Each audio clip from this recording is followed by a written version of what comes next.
네, 코너대로 가겠습니다. 하이투자증권 스마트 PB센터 이화진 과장 나와 있습니다. 어서 오세요. 안녕하세요. 네, 탐방노트. 네. 자, 시장은 곡절이 있고 뭐 딱히 평가를 하자면 길어지니까 네.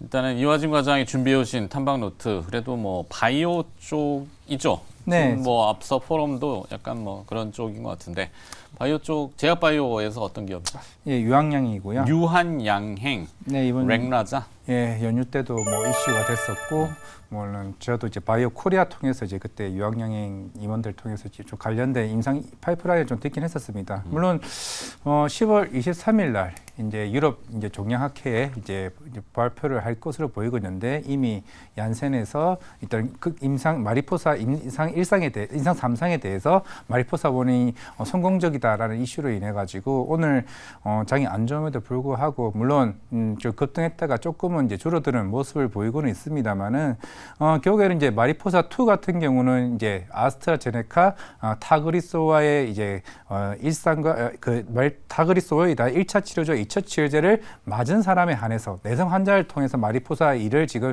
임상 3상 중에 있고 이번 이제 마리포사 이제 1에 대해서 이제 임상 성공했다는 이슈가 나왔습니다. 결국에는 이게 올해 상반기 때부터 이제 올해 1분기 실적 발표 때 얀센의 회장님이 먼저 올해 중간 발표를 할 수 있다는 얘기가 나오게 되면서 이게 거의 한 3분기 가까이 유황양이 그것 때문에 주가가 계속 꾸준히 올라왔습니다. 아마 오늘 그런 측면에서는 충분히 세런 뉴스는 나올 수는 있겠지만은 이제는 이제 아마 여러 투자들이 유황양이 인상 내년에 3상이 끝나게 되면은 얀센과의 이런 병역요법을 통해 가지고 계산기를 두들리게 될 거고 그에 대한 밸류 가치를 이제 어느 정도 채정을 할 것으로 보이고 있는데 일단 2018년에 일단 유황양이 오스코텍과 함께 이제 기술 이전을 한 게 대략 2천억이 있고 나머지 1조 4천억에 대해서 향후에 내년 인상 3상이 끝나거나 풍목화가 끝나게 되면 그때 이제 나머지 금액에 대해서 이제 매출로 인식을 하게 됩니다. 그때 되면은 이제 또 유황양에 대한 밸류 가치를 한 단계 더 올려줄 것으로 보이고 있는데 물론 그 이후에 풍목화가 내년 하반기가 되고 아마 그렇게 되면은 미국에 이제 본격적으로 2025년에 시판이 된다라고 하게 되면은 이제 그때부터 이제 러닝 로열티 정도가 아마 유황양과 오스코텍이 얀센이 벌어들인 수익금의 한 대략 한 뭐 아직 5%가 5%가 될지 10%가 될지는 모르겠지만은 한 6대4 정도로 유황양이 좀 가져갈 것으로 보이고 있는데 일단 그때부터 이제 본격적으로 유황양은 큰 돈을 좀 벌게 될 것으로 보이고 있습니다. 대략 한 지금 이쪽 비서세포 폐암 시장 자체가 한 8조에서 10조 정도로 예상을 하고 있는데 지금 타그리소가 한 8조 정도 연간 매출이 나오고 있습니다. 하지만은 이번 10월 23일 날 임상 자체가 훨씬 더 타그리소보다 안정성이나 이런 유효성에 대한 효과가 좋아지게 되면은 그만큼 가격도 높아지게 되고 이쪽 시장 자체가 20조 시장이라는 얘기까지 나오고 있습니다. 그렇게 되면은 향후에 유황양에 대한 기대 가치가 굉장히 높아질 것으로 보이고 있는데 여기에 한 단계 더 붙여서 지금 100% 자회사인 유한화학 이 회사가 지금 CMO 관련 900억을 증설을 4분기에 완료가 됩니다. 결국 내년 하반기쯤에 이제 품목화가 되게 되면은 실제로 얀센의 이런 렉나자, 글로벌 렉나자에 대한 CDMO 관련 위탁 생산도 충분히 가능을 할 수가 있기 때문에 지금 사실 가격이 뭐 오늘 올랐다가 빠진다는 게 중요한 게 아니라 지금 대부분의 증권사 리포트가 지금 12만 원에서 13만 원까지 하나 나오고 있는데 이거는 인상 3상이 성공했을 때의 가치가 아니기 때문에 추후에 더 목표가가 올라갈 가능성이 있다고 생각한다고 하면은 적어도 한 2년 정도 잡는다 보게 되면은 충분히 더 좋은 성과가 날 수 있지 않을까 좀 생각을 하고 있습니다. 네, 일단 오늘은 뭐 재료 노출로 인해서 개장 초반에는 한 16%까지 급등을 보이다가 지금은 4%대로 4%까지 상승폭은 줄이고 있다 정도. 길게 봐야 되는. 네, 좀 길게 봐야 될 것 같습니다. 그래도 뭐 실적은 올해 1분기 때부터 뭐 삼성 바이오로직스, ABL 바이오, 유황양 이제 전체적으로 우리나라 제약 바이오사들이 실적이 굉장히 좋아지고 있고 영업이익도 몇천 원씩 돈을 벌고 있는 상황이기 때문에 이제 우리나라도 뭐 빅파마까지는 못 가더라도 향후에 1조 이상 넘는 금액을 매출 나올 수 있는 회사가 될 수 있지 않을까 생각하고 있습니다. 네, 한올바이오파마도 오늘은 역시 올랐다가 좀 밀리고.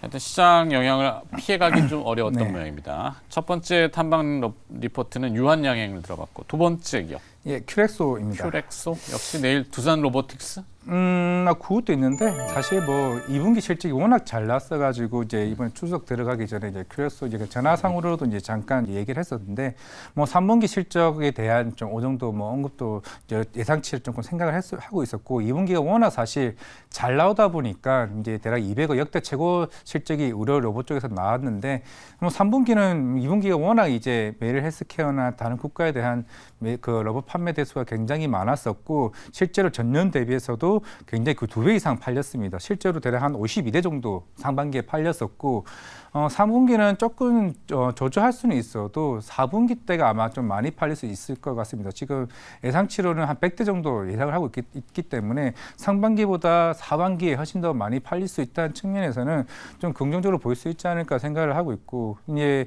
아마 2분기 때 그때 큐비스 스파인 척추 로봇이 그때 FDA 승인을 받았었고 지금 큐비스 조인트 같은 경우는 이제 4분기 때 이제 FDA 인허가 신청을 하게 될 것입니다. 그러면 내년 한 상반기나 한 중순쯤에는 이제 FDA 승인이 나오게 되면은 본격적으로 북미 시장은 2025년이나 26년부터 이쪽 시장에 들어가게 될 것으로 보이고 있는데 물론 키렉스는 기존에도 뭐 많은 얘기를 했습니다만은 메릴 헬스케어가 유럽이나 동남아 쪽에 이미 이제 풍목허가 신청을 들어갔기 때문에 뭐 3, 4분기 실적이 안 나온다 하더라도 내년부터는 해외 실적이 굉장히 크게 벌어지는 구간이 될 것으로 보이고 있기 때문에 뭐 내일 두산 로보티스 뭐 상장한다 하더라도 사실 아직까지는 협동 로봇은 흑자가 아직 안 되는 상황이지만은 큐렉스는 그만큼 실적도 굉장히 잘 나오고 있고 그만큼 내년에는 더 확장성이 굉장히 높은 난이도가 높은 이제 수술형 로봇이기 때문에 성장 가능성이 굉장히 크지 않을까 생각을 하고 있는데 그만 아까도 그게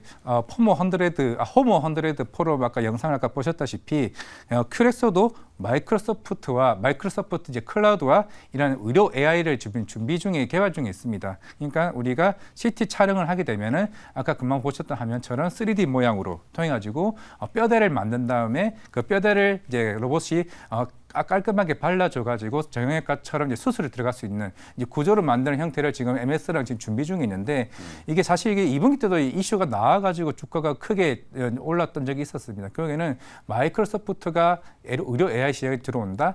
전 세계적으로 사실 이런 정형외과 시장에 진출하고 있는 로봇이 5군데밖에 없습니다. 스트라이크나 메드트로닉이나 지모와 같은 회사들. 그 중에서도 이제 큐렉소가 실제로 빠르게 지금 시장에 올라오고 있는 상황이기 때문에 저는 큐렉소는 계속 꾸준히 계속 관찰해봐도 크게 성장할 수 있는 회사가 아닌가라는 생각을 하고 있습니다. 지금 시가총액이 6,700억 정도 되거든요. 네. 밸류에이션으로 봤을 때는 싸다? 네, 아직도 싸다.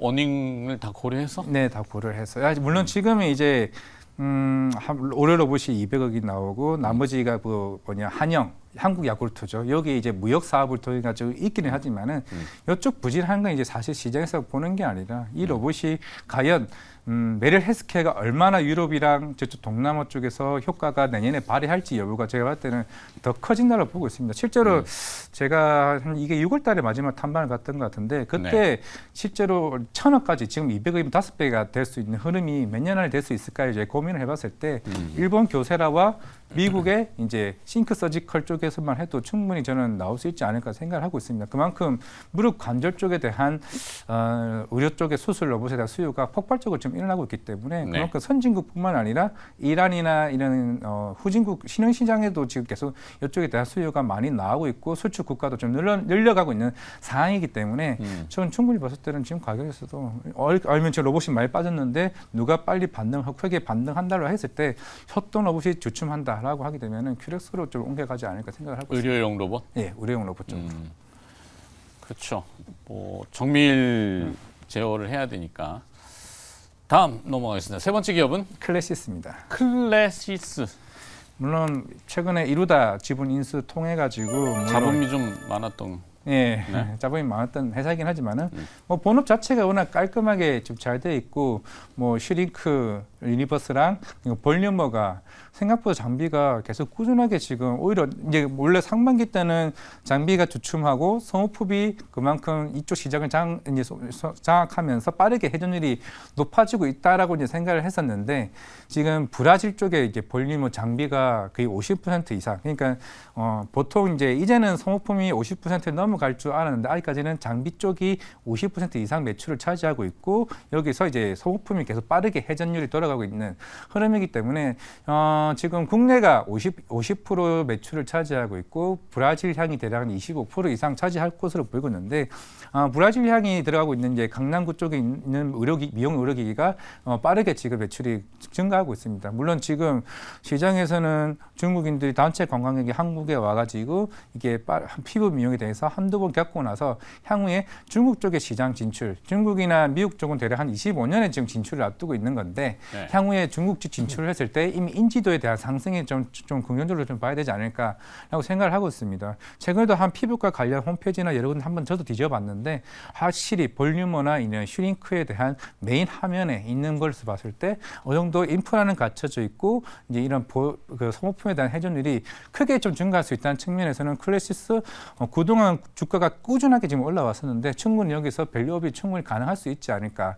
그만큼 이제 이로다에 대한 이제 그 마이크로 리들 이제 RF 제품에 대한 이제 시너지도 본격적으로 충분히 저는 나올 수 있을 것으로 보이고 있기 때문에 아직 중국과 미국은 시작도 하지 않았고 올해 같은 경우는 일본, 태국과 같은 동남아나 일본 시장에 대한 치고 들어오는 부분이 3, 4분기 때 매출이 어느 정도 올라오느냐에 따라서 추가적인 상승이 저는 기대할 수 있지 않을까 생각하고 있습니다. 네. 클래시스 시총이 2조 2천억이네요. 그래도. 네. 굉장히 커졌네요. 언제 이렇게 커졌지? 클래시스가? 저도 이제 탐방 갔을 때 그때가 한 1조 2천억이었던 걸로 기억을 하고 있는데 네. 사실 그때가 고점이라고 생각했는데 음. 회사 입장에서도 엄청 굉장히 자신 있어 하시더라고요. 네. 일단 뭐 잘 되고 있고 뭐 오늘이야 뭐 시장 영향을 받아갖고 주가가 좀 밀리지만 여기도 뭐 확고한 탄탄한 기반이 있다. 네. 이렇게 보시는군요.